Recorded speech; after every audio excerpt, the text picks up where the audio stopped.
Alright, today's video, a review of the Westinghouse iGen160s. I believe this is their lowest end model. I think I paid $119 for it. This is no big deal, but I'll point it out. I don't like how the power reading is only 4 bars, but to be fair, a lot of power stations in the $500 range and above only show bars, so that's really not a big deal. I just wanted to point it out. That's what you get for power. It has 2 household plugs, 1 grounded, 1 standard, non-grounded, 3 USB ports, and a USB-C. This one's supposed to be a quick charge port. It came with one of these adapter for 12 volt accessories. You could plug up to 3 in. This is how I read my cars that don't have a voltage meter, so we'll go ahead and check the voltage on this. 12.6 is where you want to be. 12.578, so close enough. There you go, 12.58. So this has a full charge, and like I said, it came with one of these. I have another one that I bought with a longer cord. So this came with a 12 volt charger that you could plug into your vehicle when you drive.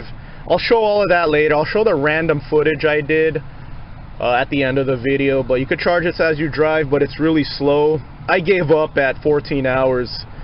It took more than 14 hours, so I stopped timing it. The 12 volt charger is really slow, the type with this sort of plug that you could charge using your vehicle. It also came with a wall charger. That's a lot faster, 5 to 6 hours to get a full charge. You could also hook it up to solar, but this is so a low capacity. I wouldn't waste solar on this thing. I'm just going to continue using it as a backup power source. And then it has a flashlight right there. You could also have a light in the front right there. This is 155 watt hours, so the capacity is it's not very great. This is just backup for me, and I'll do a demonstration on what you could actually do with it. This is my Yeti power station. It is 288 watt hours, so doing the math, that's about 59%. So at 59%, I have 155 left, and that's what this Westinghouse is. So I have it at 61. Just added a few extra little percentages, but this one's cool because I like how it shows you the percent number and a bar graph, and it also tells you how much watts you're using. So we'll use this as a demo, so you could get an idea what you could actually do with this Westinghouse. I have the Westinghouse wall charger plugged into the Westinghouse. Show you guys it has a full charge right there. See how the bar's not blinking? When you're charging, this will be blinking, and it's drawing 0 watts right now, so that is not charging because of the full charge. I go on road trips once a month, and instead of sleeping in a hotel or a motel, I sleep in my van. The most important thing for me, especially in the summer, is keeping cool. These are my space coolers right here, so I'm going to do a demo on how much power these draw. So again, we're going to use the Yeti because right now the charge is at 61, and like I said, this is at 59. It's about the same power left as what the Westinghouse would use. So this also tells you how many hours you could run things. So I'm going to start off with running this. This is my ice powered space cooler. It's like a portable AC kind of swamp cooler. I've done reviews of this on my channel. This blows almost as cold air as a AC does, as long as you have ice in it. It brings ice into a little radiator, then gives you cold air. So it's at lowest power right now. So at the lowest power setting, it's at 32 watts, 26 watts. Okay, so it found the wattage it wants to use. So this will run for 6 hours, lowest setting. So again, we're at the capacity this thing would have. So the Westinghouse would be able to run this space cooler, lowest setting, for 6 hours, not quite overnight. Let's go medium.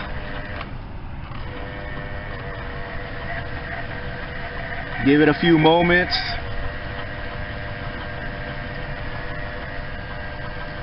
So 32 watts medium setting, and that's 4 hours on the medium setting. Now let's go high setting.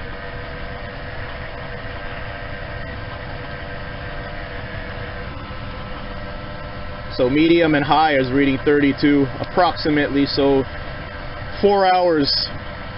So I could run this ice powered model for 4 hours if I use this Westinghouse.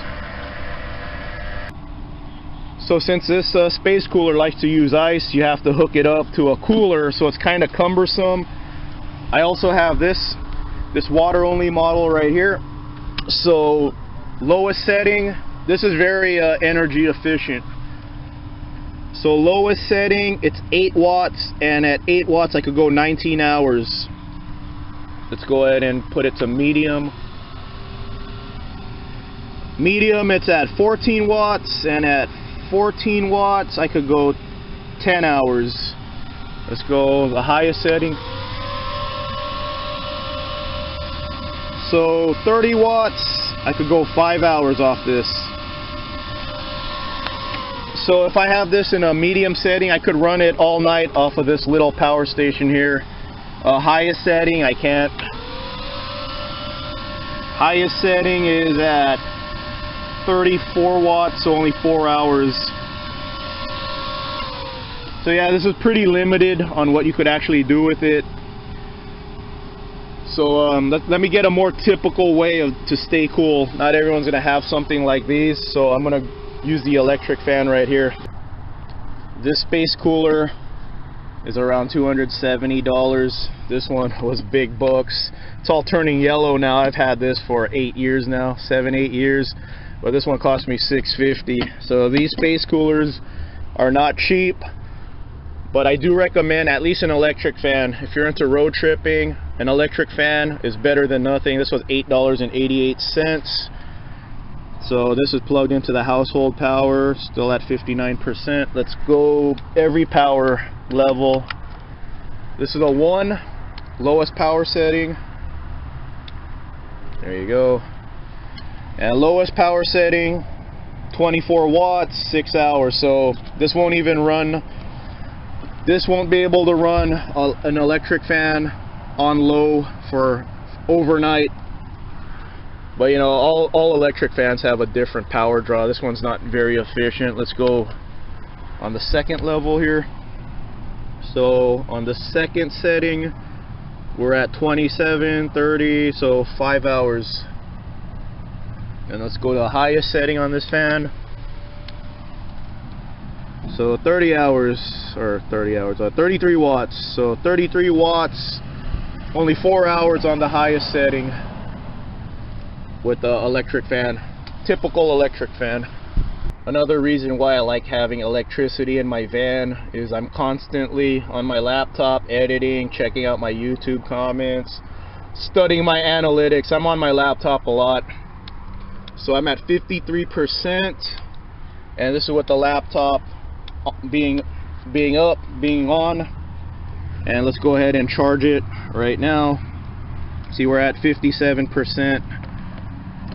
That's why I wanted to put it at 60, so we could keep the percentages high as I do these tests. So here's the laptop plugged in, laptop on and plugged in and charging. 33 watts. It's gonna drop to 3. It'll go back up. There you go. 24 watts now. So now it's charging. Now it's 41. It should stay at 41. I've done this before. Okay, 41 watts. Charging the laptop and having it on at the same time. So let's go ahead and do this. So of course you want to keep your laptop topped off as much as you can without tapping into these, but you know, I want to do a demo here. Let's go ahead and turn on the electric fan at the same time. This is at a 1. Okay, so it's at the electric fan's at the lowest setting, so only 2 hours at 67 watts. This peaks out at about 100 watts. I mean, it could peak out at 150 surge, 100 continuous. So we're running 66 watts right now with the laptop and the fan at 1. I'll do a demo of my TV next and some of the video game systems that I have. I went ahead and plugged the electric fan into my Westinghouse. I want the bar to go down, that way I could do a charging demo with it and show you guys how many watts it uses when you charge it. Let me go ahead and unplug my laptop. See, it's quick, man. We're already at 55%. So let's unplug that. Alright, I'm going to do a demo of the TV next. This is at 3 bars because I'm running my fan through it and my fridge. I want to show you guys what it's like when you're charging this. I'll show you guys in a second. I believe this is a 19-inch TV and I'm running my Turbo Mini. I'm a retro gamer. This thing's great. All the games are built in. The power's off a USB plug running off the TV. So the watt draw is pretty low, 23 watts. At 23 watts, you're good for 6 hours. So that's not bad. A typical thing I would do is run my console and run a space cooler. In this case, I'll run my fan with this. This is my fan in low setting. So in low setting with my fan, Turbo Mini and TV, it's at 47 watts and I'm only going to get 3 hours out of that running a fan and my video games here. So when this thing's fully charged, like I said earlier, I had it charged to have the same capacity as the Westinghouse. When this is fully charged, since it's almost double the power, I would be able to do this for 6 hours. This is a whole different topic for later. I'm going to do a separate review of this, but this is still underpowered for me. I'm going to talk about that later, but even though this is double the power of this, it's still pretty underpowered. So 3 hours running my video games, Turbo Mini with the fan. Here you go. If you want to run an actual retro console, we got the Sega Genesis here. I had to plug it into the surge protector. So surge protector on, but not running anything. Runs at 2 watts. I'll go ahead and turn everything on right now. The Turbo Mini drew a couple of extra watts. I think it was 23 or 24. This is just the TV on and it's running at 20 watts. Let's check the Sega Genesis. Let's turn off the TV. I'll just unplug it, make it easy. Unplug the TV, turn the Genesis on. There you go, it's on. The Genesis draws 16 watts, 12 watts. That's not bad. That big power source, I thought it was going to draw more. So 12 watts for the Genesis. Let's turn on the TV also. Sega Genesis and TV, of course. 32 watts, 4 hours. So 4 hours off an authentic retro console. Let's go ahead and plug in the fan, lowest setting, and see where we're at with the fan. Add some cooling here. So with the fan, 56 watts, 2 hours, that's it. This thing will only be good for 2 hours with an electric fan playing a retro console. Here's the most modern video game console I own, Xbox 360. I don't have a 720 or a PlayStation number 5. And I got this to play retro games. I got X-Men, the arcade game, going right now. So this runs 108 watts with the TV. TV was 20 watts, so about 90 watts. That's what a modern console goes for. And this is X-Men right here, X-Men the arcade game. So I don't really play modern video games. I got a 360 because they had some really good retro downloads like X-Men. So a modern console and a 19-inch TV, all you get is 1 hour. Look how fast that percentage is dropping now, down to 49%. Let's go ahead and add an electric fan to this. I'm gonna be under an hour now. Electric fan lowest setting. 131. Still says an hour. I don't think it counts down lower than an hour. So I'm gonna plug this all into the Westinghouse to show you guys, even though it's over. Actually, I don't know if it's gonna run on an electric fan and this modern console, modern-ish console on the Westinghouse. Let's see what happens when I plug this all into the Westinghouse. But an hour. When I bought these two power stations, the Westinghouse and the Yeti, my solar was functional. Now the solar in my van is no longer working. I got to redo my solar. I got another panel. This is pretty underpowered. This is okay. My intentions with these power stations was to be my backup power, because I was going to dedicate my solar to my fridge here, my freezer fridge combo. But now that my solar's down, I have these two during road trips, and they're just enough power. So 288 plus 155, let's round it up, 300 plus 200, that's 500. The solar battery I had was an Optima Blue Top. That was worth 750 watt hours, so more than these. So when I had that, I could run everything. And then on top of solar, I had more than enough electricity. These, I gotta watch what I do with my electricity, especially at night. So what is this good for? Now that I have this, what is it good for?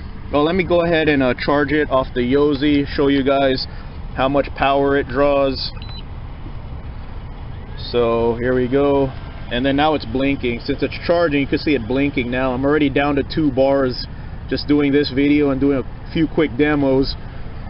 But 29 watts, that's what it draws, 29 watts, and it takes about 5 to 6 hours to fully charge this if you're using a wall charger. So my intention was to have my solar, and when these are out, while the sun's up, to charge these two up with my solar and run my fridge at the same time. So once my solar's up, I'll have more than enough electricity. But what is this good for? It's lightweight, it's really small. What could I compare it to? I don't have anything. There's a can right there. It's barely bigger than a can, so I think the can's about that big. So it's barely bigger than a can. It's only about 3 pounds. You have a flashlight. Where's it at? Where's my flashlight? Here? There you go. You got a flashlight. You have an extra light up front. So it's lightweight. You could get, this is a kind of an old laptop, but I could charge it twice off of this. You could run an electric fan for a while. It's pretty limited, but it's still useful. It's not totally worthless. And you could run, where's my batteries at? Hold on. Let me charge my camera batteries off of this. Charging up my camera batteries. I'm using my cheap camera right now. Here's my better camera. Charging up my good camera's batteries right now. Stuff like that, anything USB powered, they're gonna be like 5 watts or so.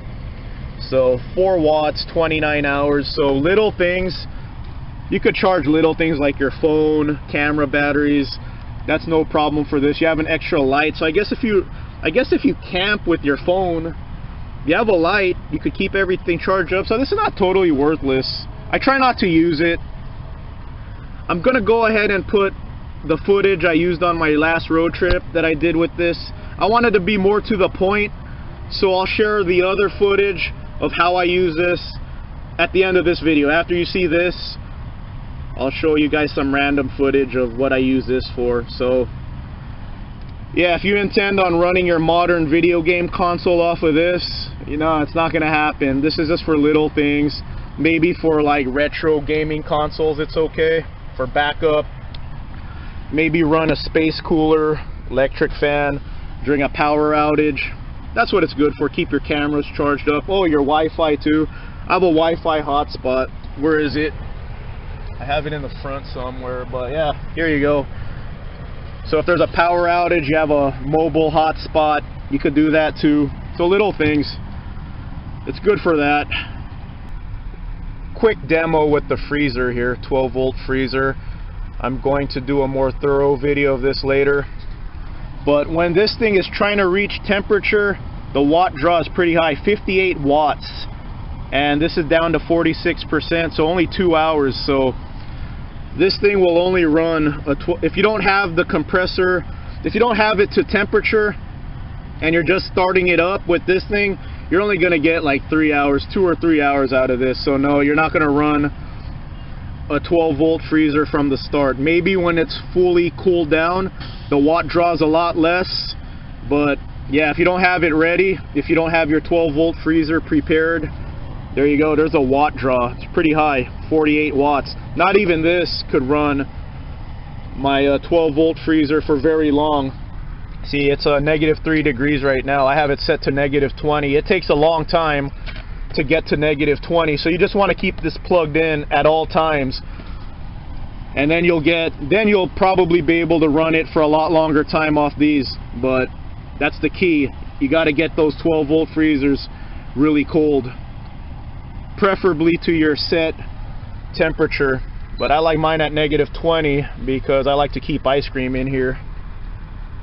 This is my other power station that I will review later.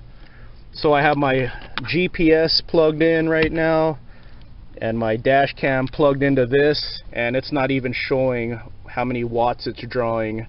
That's how low the power consumption is right now. So what I use this for is I use it as a buffer when I'm on a road trip, and I will show you guys that right now. Here's what I mean by I use this as a buffer. I have two 12 volt ports in my van. I like to save this one for the freezer, so when I'm on a road trip, if I'm driving 5 hours, the freezer is plugged into the vehicle and I'm not using any of my power sources. And this is the power station right here. I will keep the power topped off, keeping it plugged into the van as I drive, because these are so low in power draw. And then I have two USB ports, and then see, two plugs, so I already need 3 12 volt plugs if I have my freezer plugged in. So this allows me to have extra plugs, extra USB ports, and that's all going through here versus going through here. And this charger is not very good. It feeds it a little power, but if this is fully discharged, it takes the 12 volt plug like 18 hours to fully charge this. So you want to use the wall plug. The wall plug will charge this fully in 5 to 8 hours. So this is really weak, but it's good enough to keep this topped off if you're using low draw accessories.